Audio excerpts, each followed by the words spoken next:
Hi guys, today I'm going to show you how to remove this air vent from a Fiat Punto MK2.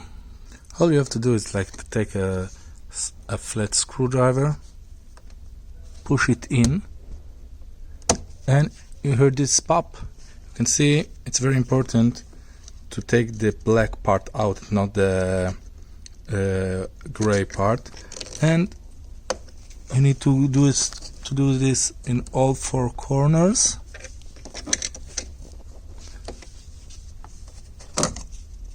And that's it. This is how we remove the air vent. You can see it's fully functional.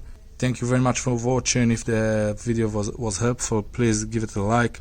If you want to see more videos on how to disassemble parts from a Fiat Punto MK2, please subscribe to our channel. And if you need parts, we ship worldwide. Please contact us with the email below. Thank you very much.